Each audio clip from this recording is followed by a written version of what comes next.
This For those of conference will you now be recorded.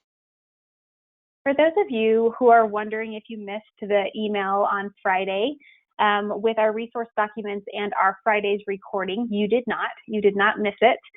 There was a little bit of delay in the finalization of our intake form. We wanted to make sure that we had that 100% before we sent it all out to avoid confusion. So we'll get that sent out to you guys tonight, along with this recording, Friday's recording, and the resource documents that we're going to go through in further detail today.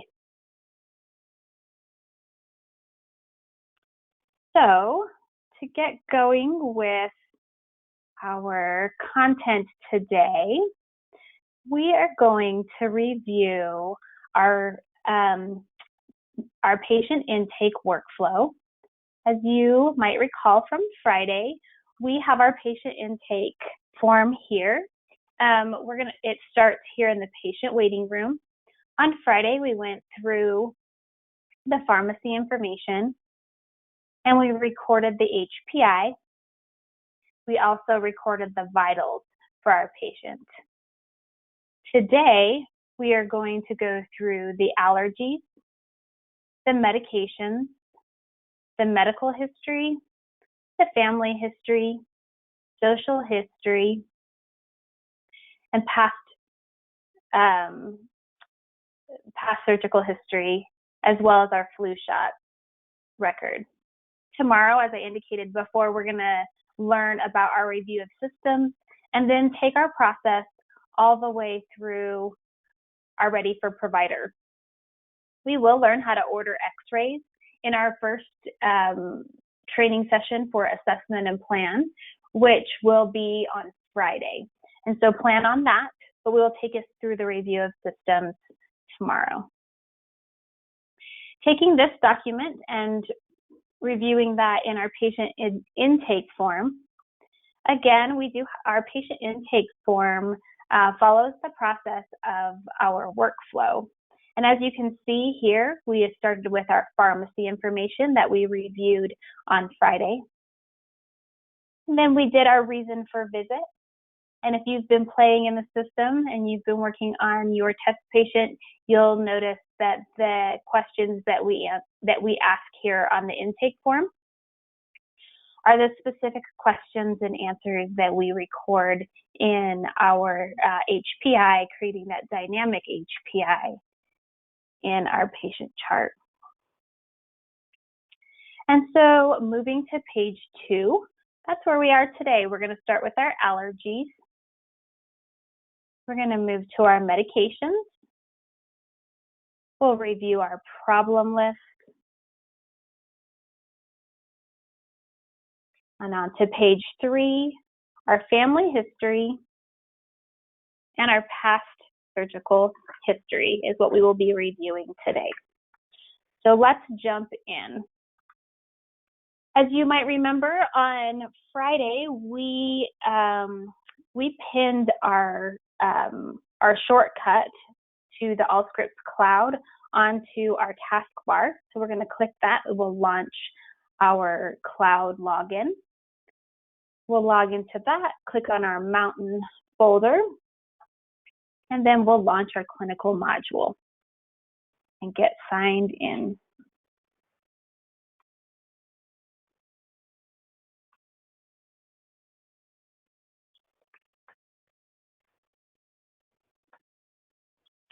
As we're logging in, I do want to remind you that if you log in twice with the incorrect password, it will lock you out.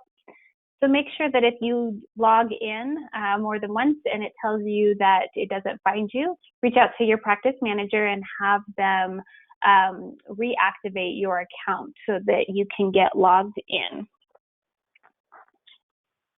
All right, so here we are on our screen. Again, as a reminder, what is going to default is our desktop screen. And once we have the information from our appointments would be listed here in the screen for our specific provider that we're working with that day. We're going to look up our test patient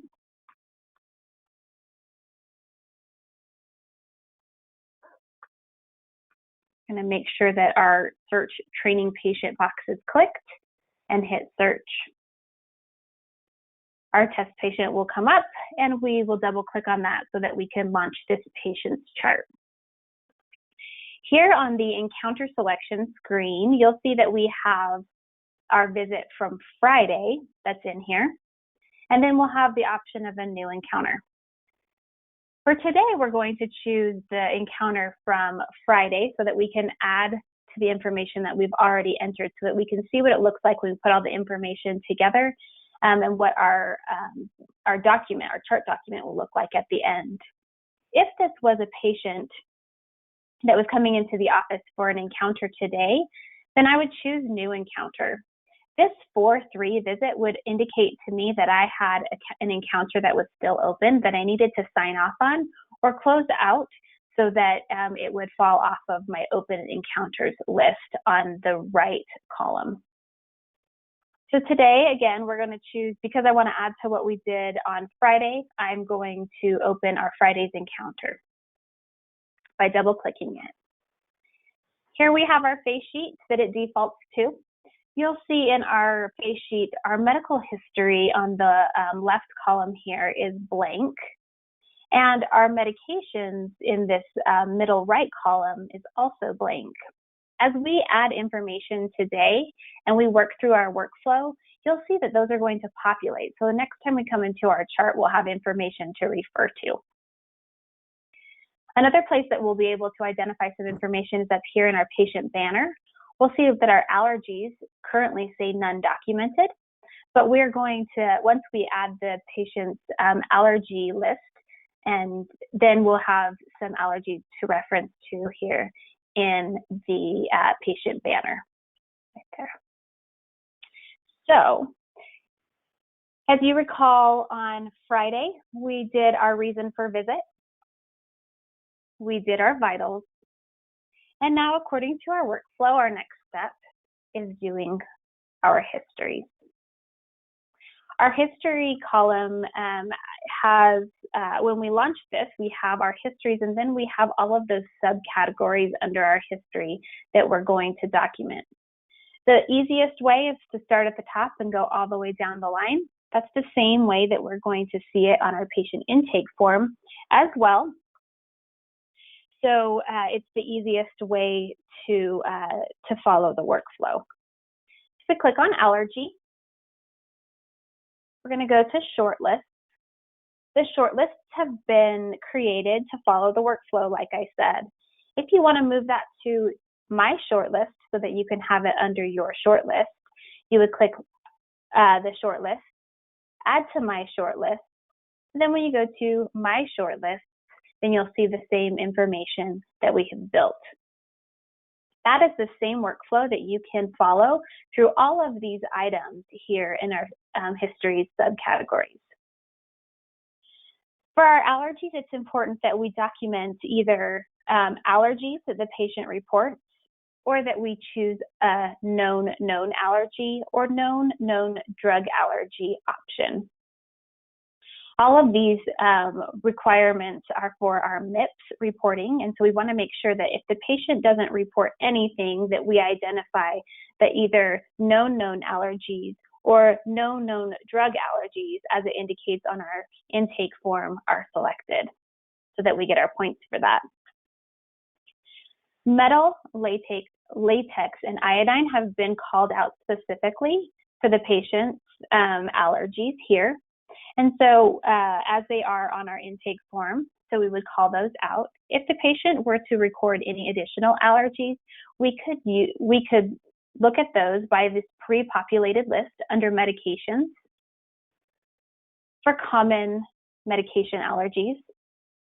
We could also search under foods for common food allergies.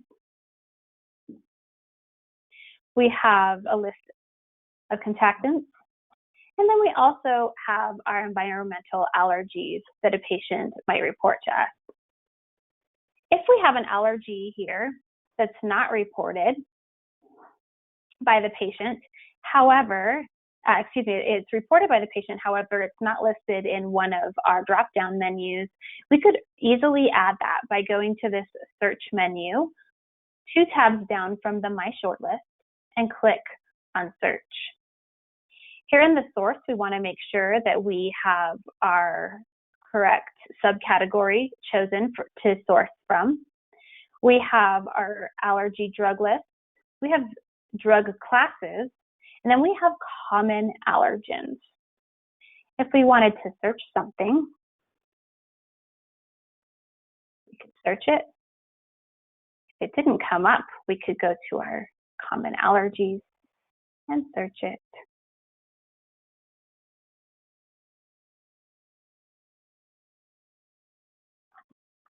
Or spell it correctly.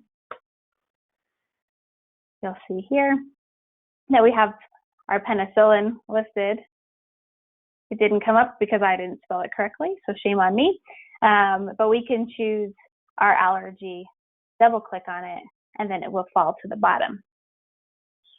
This screen will pop up regarding how our allergies manifest, and we want to choose that option by what the patient indicates as our details or reaction on our intake form. You could move it over to the manifestation list by either double clicking on it, which will move it over to the right column, or you can use our include button. If you accidentally put it over in the right column and didn't mean to, you could choose the remove column and move it back over. You could also move it over to the right column and then either promote it or demote it from the buttons listed here. Our blue up arrow will move the item one at a time up towards the top. Our blue down arrow will move the item one at a time down. The arrow with the line above it will move it all the way to the top of the list, and the blue will move it, the blue arrow down with the line will indicate that it goes all the way to the bottom of the list. If there was an additional comment that the patient reported, we would want to put it in the comments section down here, and we could indicate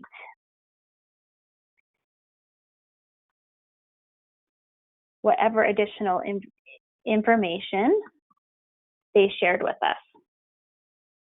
As a reminder, if there was something that we wanted to always record in here, we could do our A to A or our memorized phrases, or if you hover over it, it says auto replace options. If there was something that we wanted to record regularly in our allergies or any of these history subcategories. I put my comments and I'm going to click OK. You'll see that it adds that additional information after our reactions or our medications. If we wanted to add another, we could either do a search here, or we could go back to My Short Lists and we can do a search under the common allergies if we wanted to. In a different training, we will go through and learn how to reconcile our allergies, our medications, our problem list, and our social history moving forward. However, for today, we're just going through the new patient workflow. Next, under medications, if we go to our short list, we'll see what's been pre-populated for our short list. If we want to move that to the My Short List, we're going to click this Add to My Short List. And then if we go to My Short List, then we'll see the information that pertains to our preferences. Here in our medication history, we have common over-the-counter medications. We have herbal medications. And we have vitamins listed. If there was a medication that the patient indicated that they were on that we wanted to search, we could go to that search button. Again, we're going to have our verify our source, and then we're going to search for the medication that we could identify.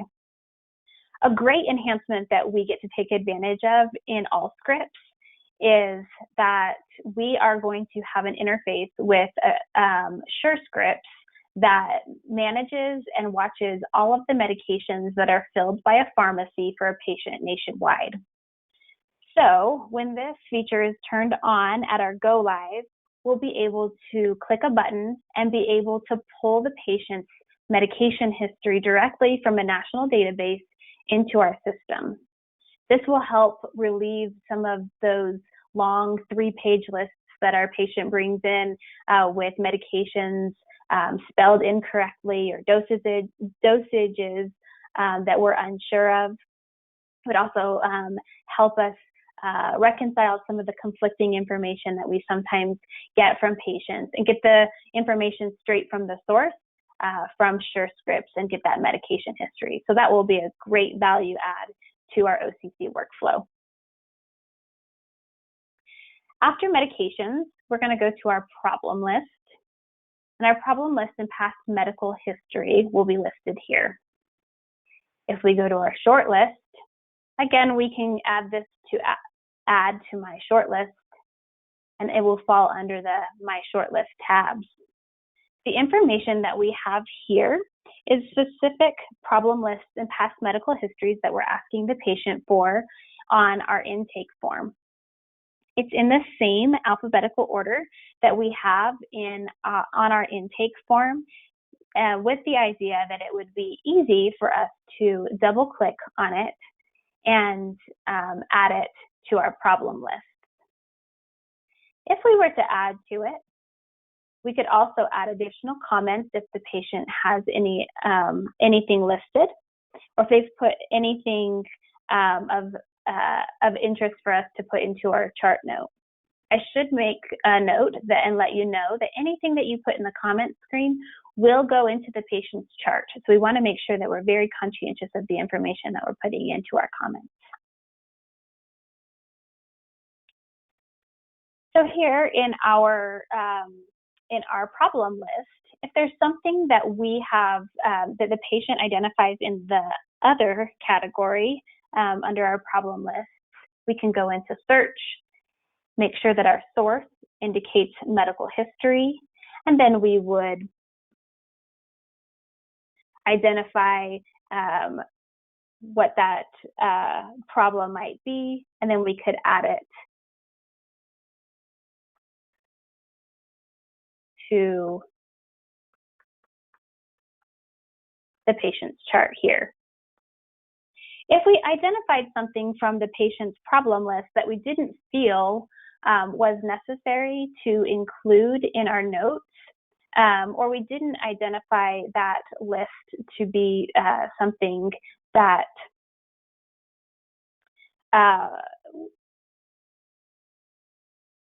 a problem list that we wanted to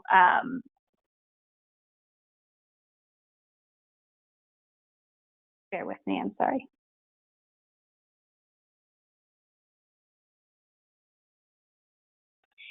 If there's something that we wanted to identify that the patient recorded in the intake form, but we wanted to assure that it was part of the chart, but we didn't feel like it was of value to their orthopedic problem, we could, once we've chosen it up at the top, and we move it down to our current encounter, when we click on it here, we could demote it.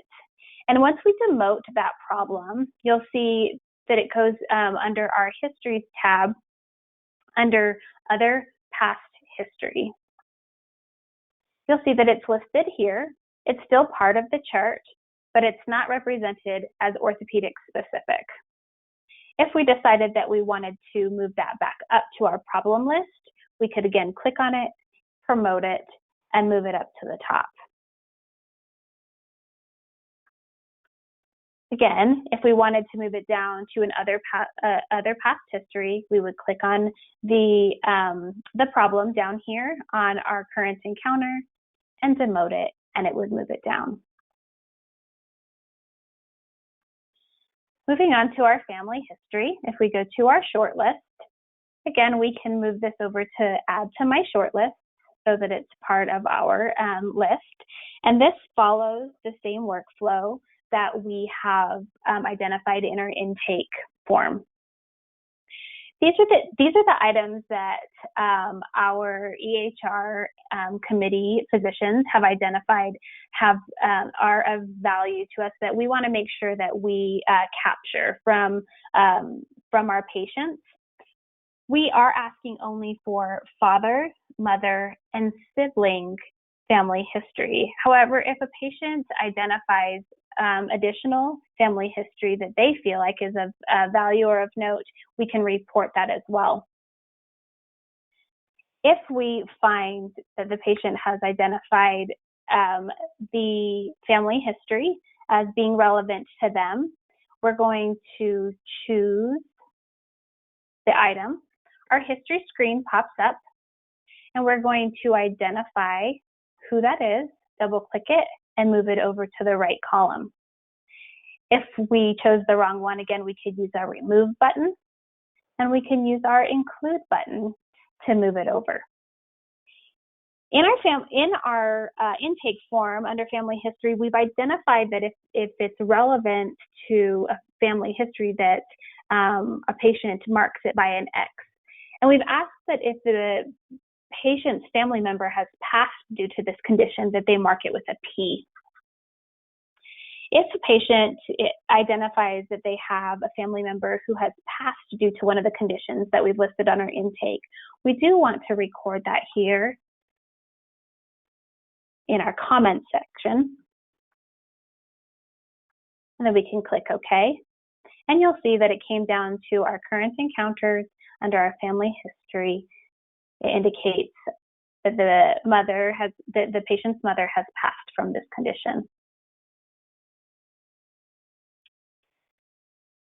Under our past surgical history, we go to our short list. Again, we could move this over to our My Short List by clicking Add to My Short List and moving it over. We have taken some of the surgical history verbiage here that are listed in Allscripts, and we've made them more patient-friendly on our intake form. So you might see that we have listed in our chart a CABG procedure. However, on our intake form, you'll see that it's listed as a cardiac bypass surgery. So just make note of that. If you weren't sure about that, you could always go into our search field, and you could always search for more specific information, or the way that we have it listed on the intake form if you weren't sure if it was the same thing. Here, under our surgical history, we could double click. We could put additional comments as the patient might indicate, but an important field that we ask for in the past surgical history on our intake is our date. Up here, you'll see that we have the procedure listed, and then we have date listed. If we click our little ellipses here at the end, it will bring us to the date. If the patient gives us specific information, then we can certainly put that in.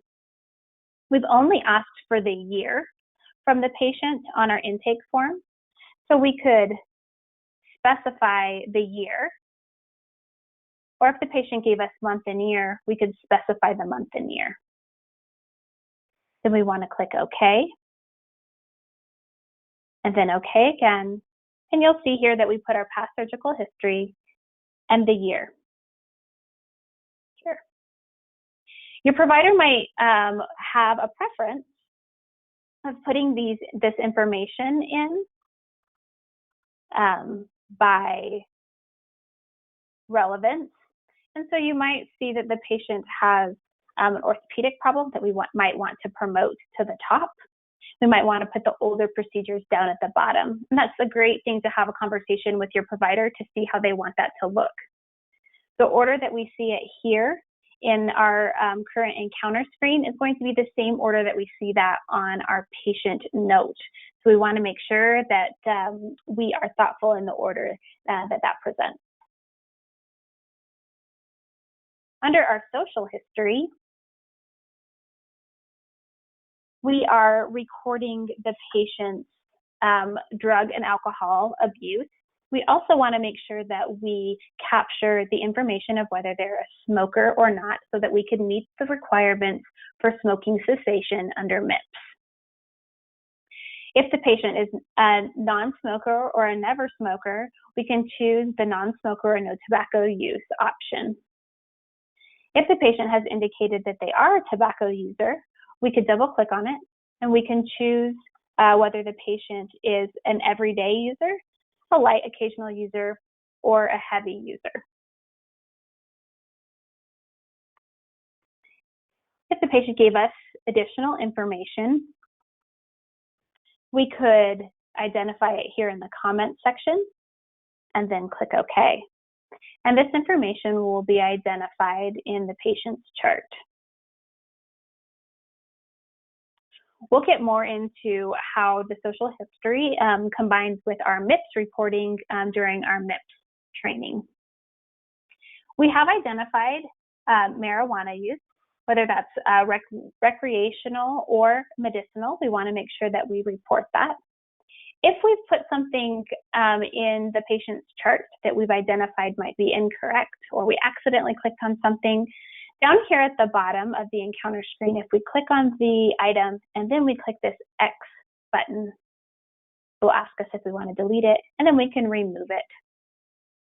If we put some information in here that we want to change, we can either double click it so that it will launch us back to our history screen, or we can use our pencil here and it will launch that same screen for us to update.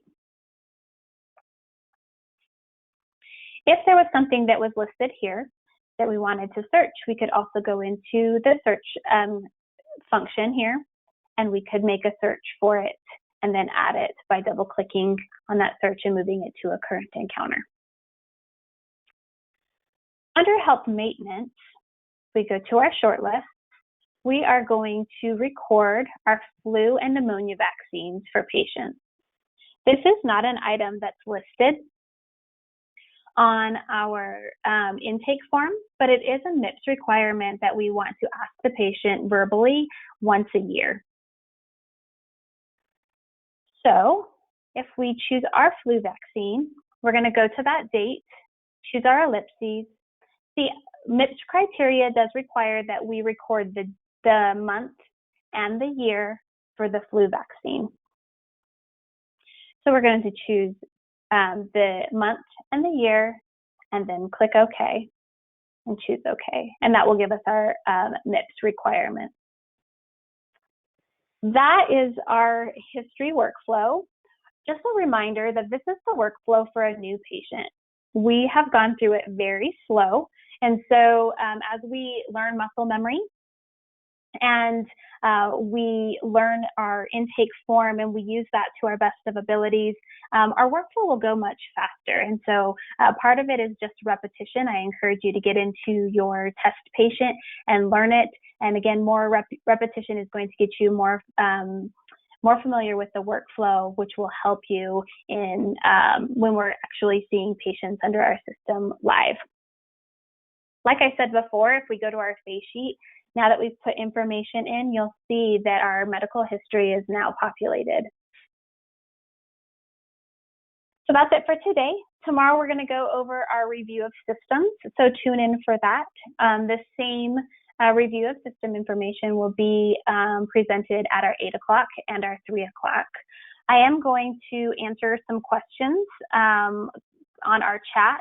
For those of you who are interested in sticking around, I'll be answering questions on our chat for another 10 minutes.